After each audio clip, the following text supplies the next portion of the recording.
Welcome to this podcast, 10 Tips for Writing Your Book with Ena Magon. And Ena graduated from university and went on to train as a natural health consultant, specializing in multidimensional healing. She trained also energy healing, Reiki, Reflexology, and workplace wellness and health promotion. But in 2012, her spiritual journey deepened, and during a period of rapid spiritual growth, she began working or continued working freelancing as a content writer, editor, and proofreader. And her website is enamagon.com, and you'll get a link with this podcast. Hi, Ena. Hi. So, Ena, I know you're going to share 10 tips with us, so I'm just going to share my screen and get them up. There we are. So over to you, Ena, if you want to take us through these. Thank you. Thank you so much for having me. And I'm so glad to be able to share this information with everyone. So I've got 10 tips for writing your book. And the first one is to create a designated writing space.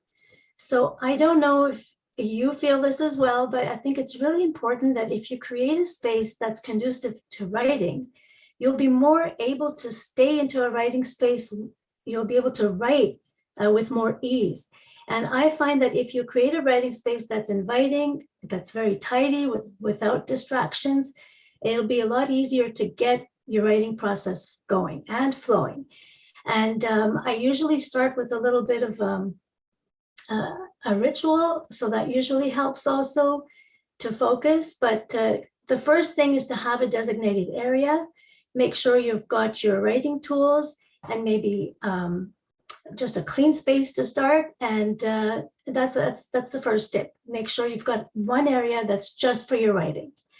And if you happen tea to is always important. You got tea there. Tea must be important, yeah. Tea is a must. And so, I mean, a lot of people like to even write outside the house. They go to a cafe. It doesn't matter where you pick your space, but it's important that you can focus and that it's a place that you know when you go, you get into your writing mindset.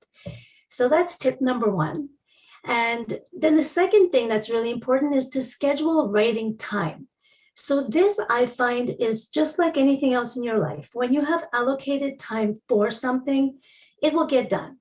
You have to schedule it. If you don't schedule it, something else will take over and take away your writing time.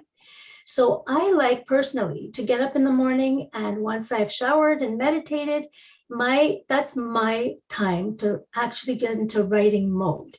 I find that that's my ideal time. So you have to determine what's your ideal time. So once you've got your space, the next thing is to schedule a specific time where you're going to be writing. And it's going to now move into tip number 3 very nicely, because once you've scheduled your time, the next thing that becomes important is setting your daily goals. So if you're a newbie at writing and you're just starting out, you might not want to overwhelm yourself with a great deal of writing or a long period of time. You might want to set a goal of maybe 500 words per day. And then at least it gives you something measurable that you can A, strive towards, and B, you can check in with yourself at the end of every week to see, are you reaching your goal? I find that if I give myself a goal of whether it is, writing 1,500 words a day or spending 3 hours or 1 hour, these tangible times that you give yourself really help in you reaching a goal. If you don't have a goal, it's a lot easier to just slide and start, cutting your sessions short or writing a few words and then stopping. So I find that goal setting is really important in life in general, but especially when it comes to your writing. Don't miss out on this. It's important. So that takes us to tip number 4. Now, what are you going to write about? So developing your book idea is something where people usually, if they don't already have a passion and something they're really excited writing about, then this is something that you might want to spend some time developing your idea. And I do a lot of work with starseeds, and I help people to align and to connect with their higher self and to get messages and help from their team and spirit. So I think this is always an important thing, is that you develop your idea. If you can do it on your own in a meditative space, and if you can connect and ask for guidance, Surely it will come if you have created the time and the space, and you clear your mind and you open your heart and you allow the information to flow. It will happen, but it happens a lot more gracefully if you are connected to yourself and if you can allow the inspiration to come to you. So having your book idea is really important. If you have a clear idea, it'll be a lot easier to write. And just like anything where you put your energy will flow. So if you want to have your focus on a book idea, meditate on it, get some help, get some inspiration from things and people around you. If you're not passionate specifically about something, but you know you want to write, there's a lot of ways that you can open up by journaling and doing things on a daily basis that will get your creativity moving and allow you to develop your book idea. So if you need help, you can always reach out. And that's something that I do. So I'd love to help you if that's something you're stuck with. So that's number 4. The next one is, this is something that number 5 is really important. I think that creating a detailed outline is something that as an editor, I can give you a lot of feedback on, because I've worked with a lot of people who have just started writing and just kept going. And it's good to do that and it's good to flow, but it's far better if you have an outline that you can flow into. So if you've created something already and you have a very good structure, then you can just pour yourself and let yourself flow and fill in all the blanks. So the more detailed your outline is, the more structured you have, your content is ready to fill into something, the better you'll be able to have an outcome of a product that you're comfortable with, because it's something that you're already aware of. It's not just writing on a tangent and just going on and on. I've worked backwards with people in editing where they've given me their book and it's just a whole lot of information that they've poured out. And it's wonderful because they've poured their heart out into this content, but the content itself is requiring a lot of structural work because the structure hadn't been set before. So this is why I really emphasize, do create a good outline. Again, this is something that I can help with if it's something that you're unsure, you need someone to bounce ideas off and create some kind of structure. I'd be happy to help with that as well. So moving on, then number 6 is having some kind of personal inspiration. We know that it happens. You get writer's block from time to time. You may sit down and you might have a flow going for a while, but then suddenly it stops. And this happens to writers all the time. So don't worry, but prepare yourself, because in those moments when you just feel no inspiration, you don't know what to write, it's just not flowing, and you've tried to connect and meditate, but it's not happening, it's okay. Sometimes we put too much pressure on ourselves, and all you need is a slight refocus. So I usually keep on my desk things that remind me of my inspiration, of why I wanted to write. And I think that's something you can always think about, something that inspires you, whether it's a picture of your children and you remember who you're doing this for, or anything else that has given you the inspiration you needed to write your book. So just a little refocus. I think that's really important. Set your space up in a way that you will always feel like you have everything you need to get your work done. Inspiration is key. So make sure you find something that you love. The next thing is that now that you've been inspired and you've been writing, the 7th tip is reading out loud. This happens once you've already started writing and you finish. So let's say you finished your chapter and you want to go back and review it and just see how it sounds. And people do this, that, sometimes they'll stop and they'll read it every chapter. Some people will just write all the way through and then go through and read their book. Either way, whatever you decide is right for you, all you need to do is take a moment once you've written and read your book out loud. Read from your manuscript, the chapter, the paragraph, or the entire book out loud. This changes your perspective completely, because when you're writing from the perspective of you as a writer, and your message goes out that way. But have you ever thought of how somebody will be receiving your message?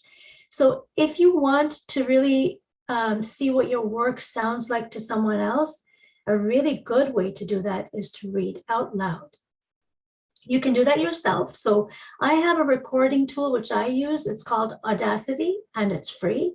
And I downloaded that and I use it to record whatever it is that I have just written. And then when I'm ready to edit, I usually do preliminary edit on my own. And then before giving it off to an editor, I do it once myself. And I usually will read the book into the Audacity, using the Audacity software, and then I play it back to myself. And when you play it back, you really will hear what it sounds like. You'll find places where you've made maybe not as much of a flow. There might be some mistakes you discover along the way. And if you play it back to yourself, you'll also notice that you might start sailing away at some point. And that's a place for you to keep in mind that maybe you might lose somebody's attention. So go back to your content and see how can you keep the attention there. So a few little little tricks and tips for you on reading out loud. It does two important things. One is that you get to hear what it sounds like. And more importantly, two, you'll encounter a lot of errors and mistakes this way, which you may not see so easily when you're actually reading. So that's tip number 7. Number 8. So once you've done your hard work and you have written your manuscript and you've scheduled yourself, you've given yourself the time to write, and you've completed it, A, congratulations. B, take a break. Because a lot of times people want to go back to their work, and even if you've gone through it once and you've done your main preliminary editing, you may want to do that. That's fine. But I do recommend at that point, it's important to actually take a break from your work and just step away and, allow yourself to savor the moment that you can say, I have written my manuscript. That's a great accomplishment. So take some time to let it sink in. I find people who get excited, their work is done and they've been really putting a lot of effort into this writing for so long. They just want to keep going until it's published. And that's fine, but you don't want to get tired. So an important thing would be to take a break. This is also the time where I would recommend having your work passed over to a developmental editor or an editor who can do a developmental edit. And this is a structural edit. I'll talk more about this later, but just to give you an idea, this is a good time to hand it over and let someone look at your work so that they can give you feedback before you move to the next phase, which is your second draft, and then finally the editing before it goes to publication. So that's one of my favorite tips, because after working so hard, you do really want to take a break. Now, once you've done that and you come back to your work, you will be fresh, you will be ready, you will be settled. And this is when I recommend that you move to the next level.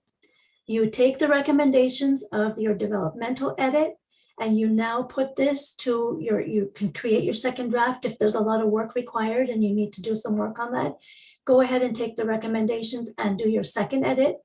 Once you've done your second edit and you feel comfortable, it's time now to move to deeper editing. And then that is getting copy editing and line editing. And again, I will explain this in more detail a bit later on, but I just wanted to mention that these two things are really important. If you want to edit your work, it's not enough to just take time yourself and think that you're going to read through everything and just correct the little errors, the grammar mistakes, and anything like that, and it'll be ready for publication. The most important thing once you've written is to pass it on to an editor who can actually, with their expertise, look through your content with fresh eyes and give you not just an edit that is of the content itself.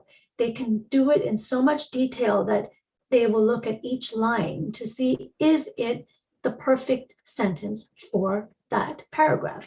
And is it in the right place? Is it said in the best way? So if you want to make sure that in addition to having no mistakes in terms of grammar and errors that are very visible that way, in terms of improving your writing, it's important to have a copy edit and then a line edit. And I will show you the difference of these a little later on in the presentation. So keep an eye out for that. Very important step. Number 10,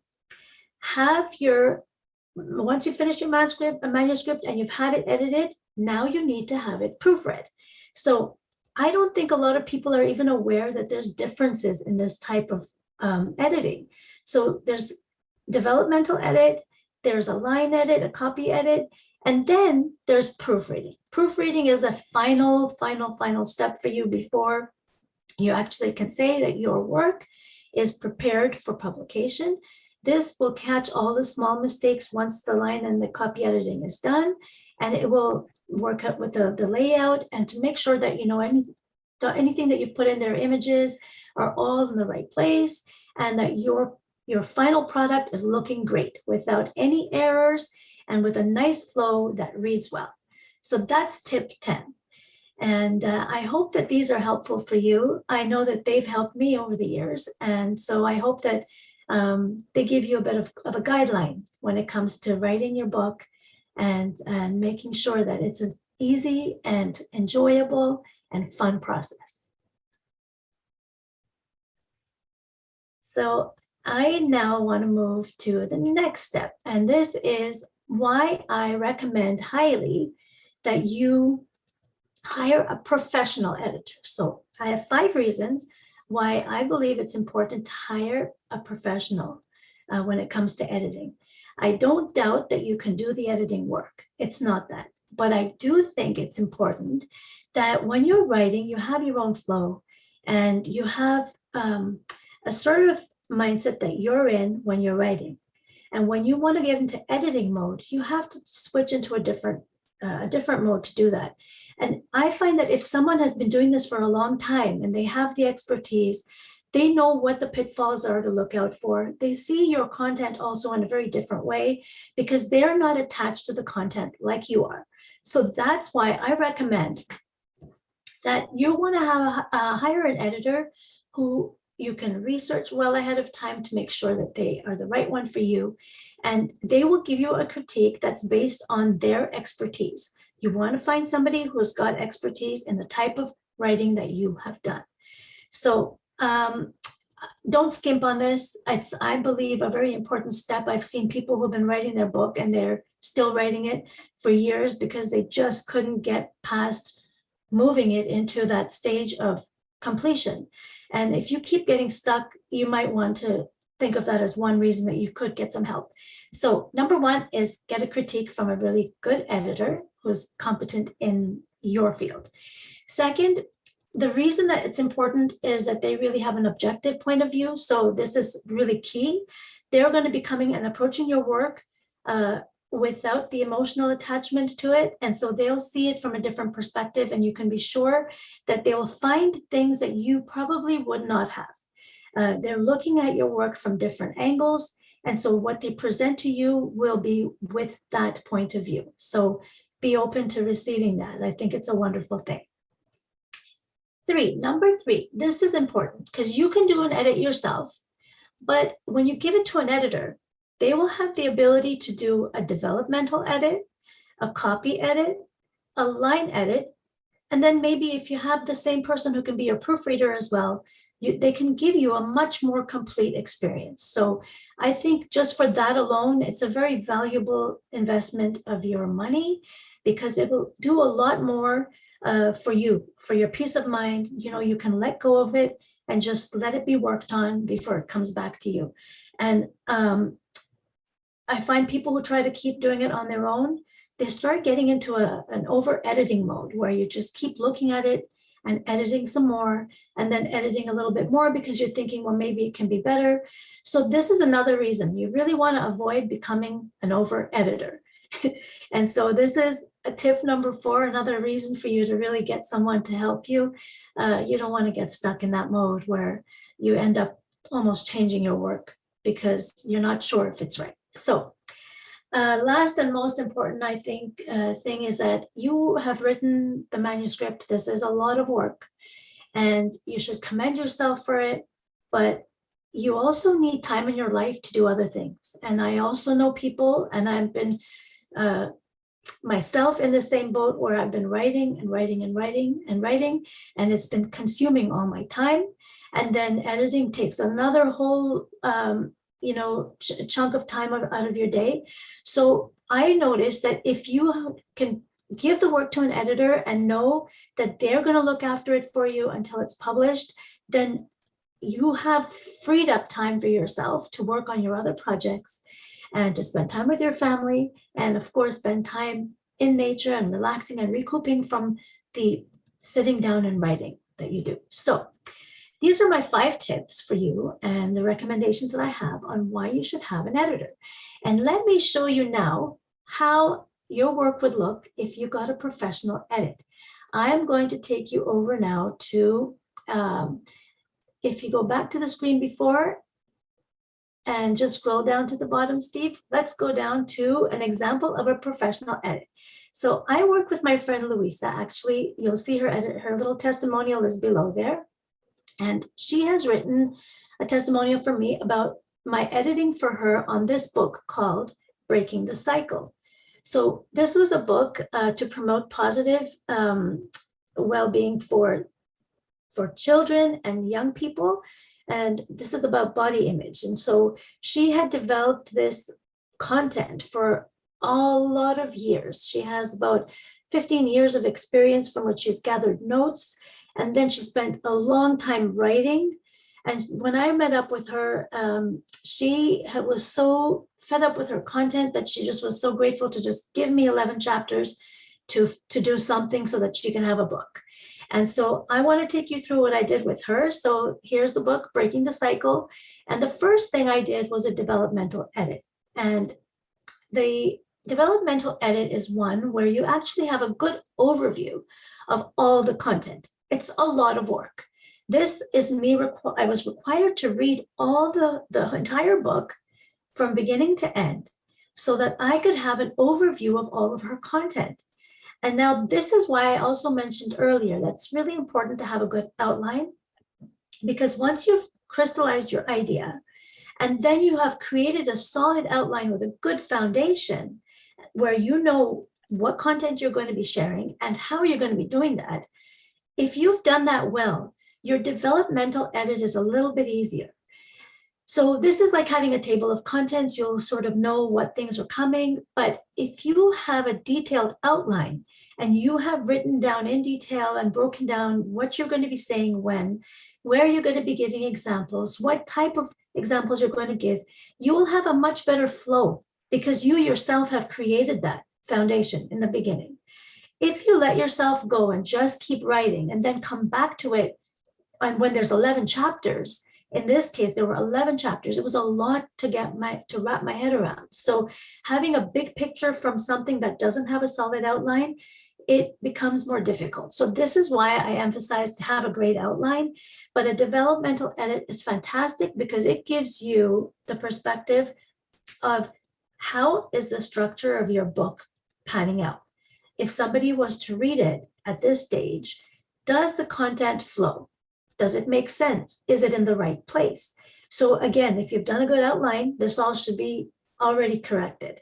So if you haven't, then the work is a little harder for a developmental editor, but they will catch the mistakes that you wouldn't otherwise see because you're coming from being in the work. And this would be looking at the structure. Sometimes you have written things that don't belong in a certain place, so you have to rearrange things. And this is where I usually write a report of a few pages, and I look at the overview of the book and show you what's working. And then if I see that information needs to be rearranged, as in this case, I had recommended to my client that I found there was repetitive information in several chapters, themes that just kept reoccurring, but they almost felt like they were being repeated. And I would read a chapter and then 2 chapters later, I would find the same thing. So I wanted to tell her, bring it all back and rearrange that content so that she could create a new chapter with that information. Also, I found there was some information there that was just not needed. It was extra and it didn't really fit as well as it initially look like it would. So that's where you make structural edits. So this is what I recommended to my client in the developmental edit. It's a big process. This is a hefty job, I would say, but it's an important one, especially if you haven't really set a good foundation. If you've been writing for years and you've got lots of information and you finally just put it together, then you definitely need a developmental edit so that you can make sure your content will be well read. So let's move on to the next step. So now I worked with copy and line editing. And so you can see on the left here on the screen, there's an image of some of the editing I did, where you can see I usually would use Google Docs for some people who like that, or a Word doc. And if I use Word, I use the track changes feature. And this is great because you can see where the sentence has been altered. I often give suggestions. If people want just to have suggestions, I would write comments and say, you know, how about if we did it this way? And then they can make the edits as well. But when you give someone copy editing and line editing permission, they will go in and do this for you. So you can be sure then that your sentences are actually in the best form that they can be in. They're in the right place. And of course, they're free of any poor language and things like that. So let's take a look. I want to give you an example here of a sentence. And in this sentence here, Jamie was very hungry, tired, and sleepy after the game.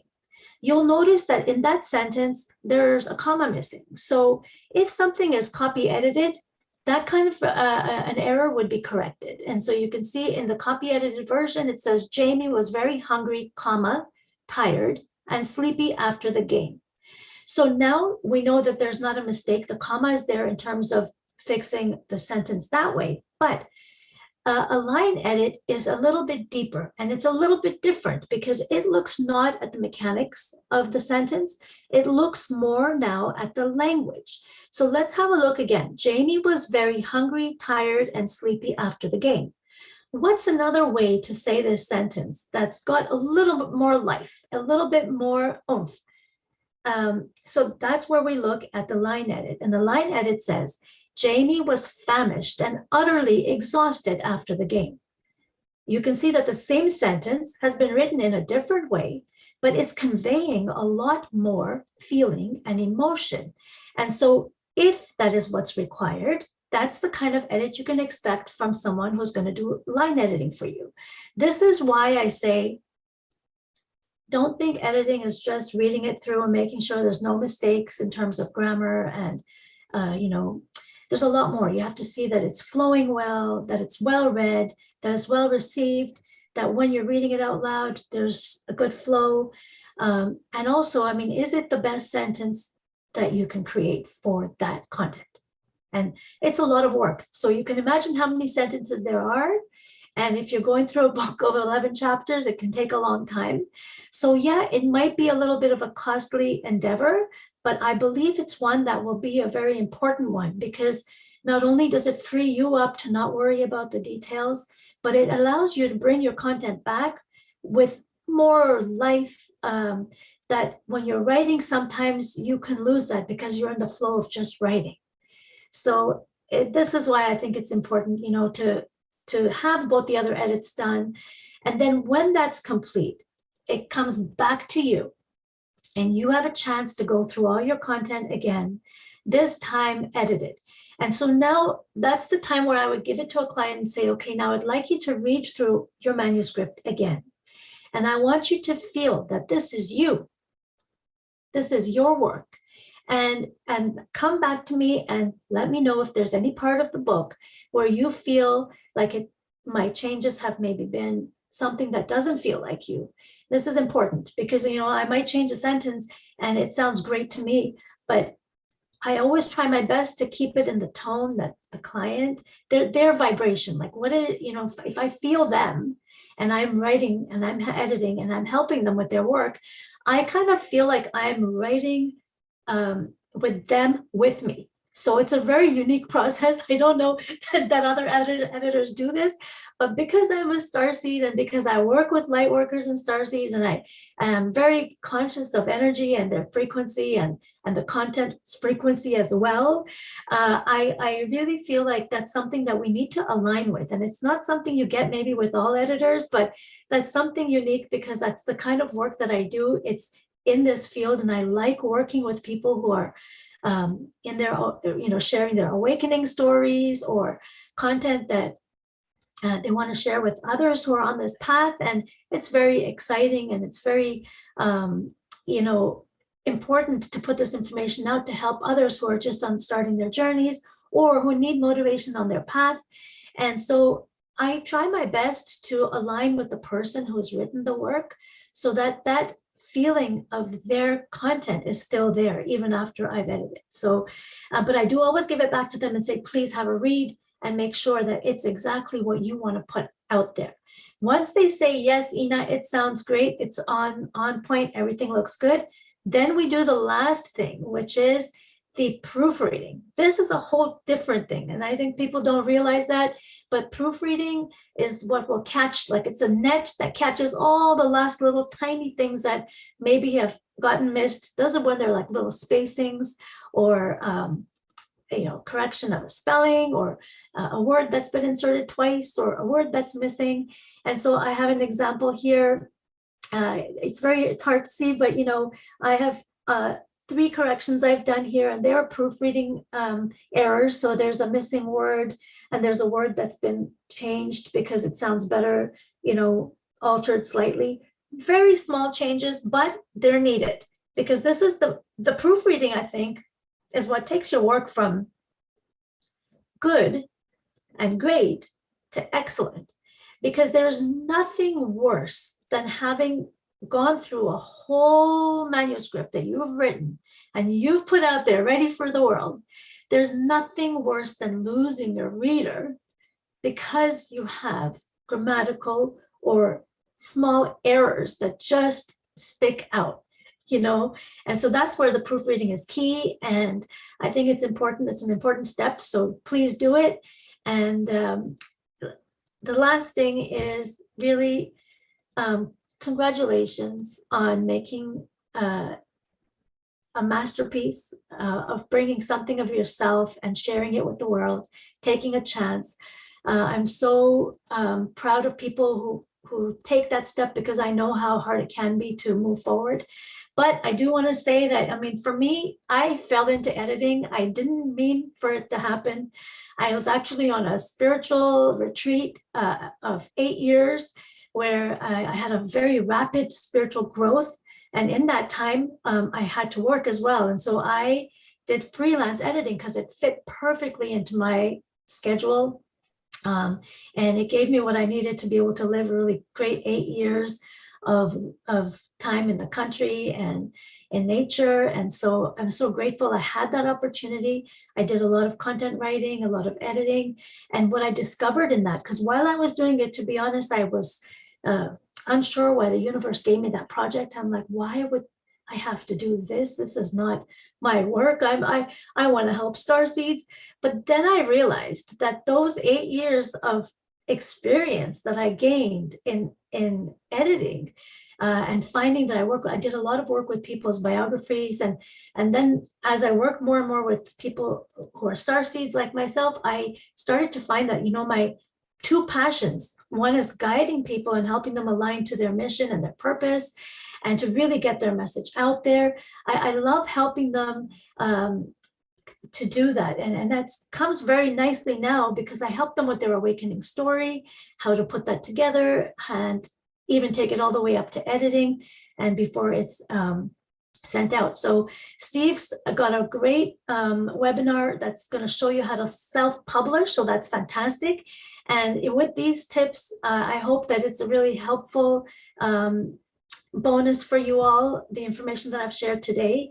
And I'm so grateful for this opportunity. Steve, thank you. Mm-hmm. And if you are interested in getting a consultation with me, I have something special just for everybody here. And I do offer one-on-one sessions. I have an Align and Shine program that's coming up in January. And this is going to be 8 courses that were put together. And it's just to help you to connect to yourself and find your purpose, your mission, find what you're here to share, what your gifts are, and how to get your story out there. So keep an eye out for that at the beginning of next year. And if you want to book any sessions, you know, they're available. We can just scroll down. That's a lot, everything from spiritual guidance all the way down to the last thing on that list out of all the things that I have that you can book with me. If you scroll right down to the end, Steve, we've got a special just for everybody that's at your webinar. And that is a free book edit consult. So you'll see that's the last item there for 20 minutes. You can call me and just talk about anything that you want. If you have any ideas about your book and you want some clarifications, or if you have any, if you're thinking about editing or getting a more clarity with your work, just call me and I'd be happy. You can book a session and I'll be happy to speak with you then. So I hope this is helpful, and I hope you enjoy your bonus edit. Thank you, Ena. It's amazing. Very thorough, very thorough. Thank you, Steve. You're amazing. And I'm so glad that you've got people out there now self-publishing their work. That's fantastic. Yeah, You've done so much. Yeah, you've done so much to bring people along on their journeys as starseeds. And there are a lot of people out there who are moving forward thanks to you. So I'm very grateful for all your work and for allowing me to come here and be part of your bonus today. Thank you. Thanks, Ena. Lovely to talk with you. Thank you very much. Pleasure. Have a great day. Take care.